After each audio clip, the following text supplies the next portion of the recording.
Assalamualaikum warahmatullahi wabarakatuh. Nama saya Siti Nur Syazwani binti Muhammad Nur.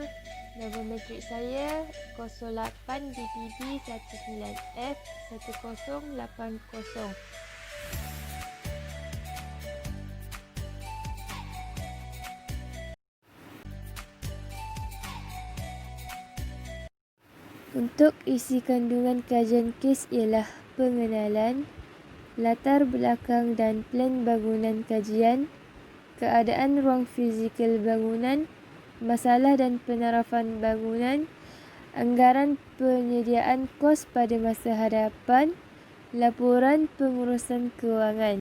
Untuk pengenalan, rumah merupakan sebuah tempat kediaman untuk manusia yang mempunyai dinding dan bumbung yang dapat menahan angin, kepanasan, kesejukan dan penceroboh. Terdapat beberapa jenis rumah yang ada di dunia, iaitu rumah tunggal seperti banglo, rumah berkembar seperti semidi, rumah bersambung seperti rumah teres atau rumah panjang, rumah pangsa seperti flat dan rumah tradisional. Saya telah memilih bangunan rumah persendirian untuk kajian kes. Bangunan ini dibina pada tahun 2000. Bangunan ini asalnya dibina sebagai rumah kedai dan telah didiami sebagai sebuah rumah sehingga kini. Bangunan ini juga mempunyai 2 bilik tidur, 1 bilik air, ruang dapur dan ruang tamu. Ini ialah plan bangunan rumah persendirian di mana mempunyai tandas, bilik mandi, dapur, 2 bilik tidur dan ruang tamu. Untuk keadaan ruang fizikal awam, terdapat rekahan pada dinding rumah dan juga kesan tumpukan pada siling rumah. Untuk mekanikal, mesin basuh tidak berfungsi dengan baik dan peti sejuk yang kurang sejuk. Untuk elektrikal, wayar elektrik yang tidak diletakkan dengan betul dan juga penggunaan distribution board yang lama. Untuk aset alih, terdapat kerosakan pada perabot seperti sofa dan juga kerosakan pada pintu almari. Penarafan dan penambahbaikan pada bangunan. Untuk jenis kerosakan awam, terdapat rekahan pada dinding rumah yang disebabkan oleh nisbah campuran mortar yang salah dan menyebabkan ikatan antara bata tidak kukuh. Untuk shieling, kesan tumpukan pada shieling rumah yang disebabkan oleh penggunaan zinc yang terlalu lama dan genting bumbung yang retak. Cara penambahbaikan dengan membuat tampalan pada dinding menggunakan simen dan diplaster dengan kapur dan dicat pada warna dinding asal. Untuk zinc, menukar zinc yang lama kepada yang baharu dan juga menukar genting bumbung yang telah retak atau pecah kepada yang baharu. Jenis kerosakan mekanikal, terdapat masalah pada mesin basuh manual di mana spin tidak berpusing dan disebabkan oleh gegelung dawai yang menggerakkan motor terbakar dan juga peti sejuk yang lama dan tidak sejuk. Cara penambahbaikan, menukar motor mesin basuh yang lama kepada motor yang baharu untuk bahagian spin berfungsi semula dengan baik dan juga menukarkan kepada peti sejuk yang baharu. Jenis kerosakan pada elektrik ialah pendawaian lama yang tergantung dan penggunaan distribution board yang lama dan tidak selamat. Cara penambahbaikan ialah dengan melengkapkan pemasangan pendawaian elektrik dengan kaedah tertutup, iaitu diletakkan di dalam paip dan ditutup dengan plaster. Untuk distribution board ialah menukar yang lama kepada baharu.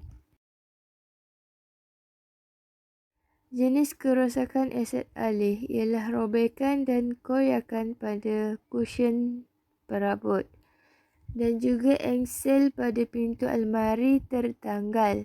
Untuk penambahbaikan ialah menukar kepada set perabot yang baharu dan juga almari memasang menggunakan peranti overhead dengan 4 engsel iaitu katak untuk menahan beban pengawal seliaan. Anggaran kos untuk dinding merkah iaitu simen, kapur dan cat dengan kuantiti 1 beg simen, setengah beg kapur, 1.5 liter tin cat untuk bumbung, 2 keping zinc, 1 genting bumbung. Harga simen untuk 1 beg ialah RM17, untuk kapur RM10, untuk 1.5 tin cat ialah RM20. Harga untuk zinc ialah RM48 untuk sekeping dan juga genting RM26 untuk sekeping. Upah pekerja ialah RM3 untuk sekaki dan juga RM50 untuk pembagian zinc. Jumlah ialah RM1,056 untuk awam. Untuk anggaran kos mesin basuh ialah motor dengan kuantitinya ialah 1 dan harga seunit untuk motor ialah RM30 dan juga upah pekerja RM30. Untuk peti sejuk dengan kuantiti 1 dan harga seunit ialah RM980 dan jumlah ialah RM1,020. Anggaran kos untuk pendawaian elektrik ialah wayar elektrik 3 warna, pipe dan fuse dan kuantiti ialah 10 meter untuk 3 warna, 10 meter untuk pipe dan 3 fuse. Harga untuk 3 warna ialah RM32 untuk 10 meter dan RM2 untuk pipe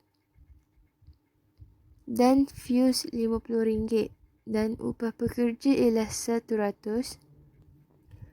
Untuk harga distribution board ialah RM198 dan jumlah ialah RM574. Anggaran kos untuk aset alih ialah set perabot iaitu kuantiti 1 set dengan harga RM1,000 dan juga engsel pintu almari iaitu kuantiti 3 berharga RM2 untuk seunit dan jumlah untuk aset alih ialah RM1,006 dan jumlah keseluruhan ialah RM3,490. Ini ialah anggaran penyediaan kos pada masa hadapan di mana untuk awam, untuk anggaran jumlah tahun hadapan ialah RM1,214 dan mekanikal RM1,173, untuk elektrikal RM660 dan untuk aset alih iaitu RM1,151.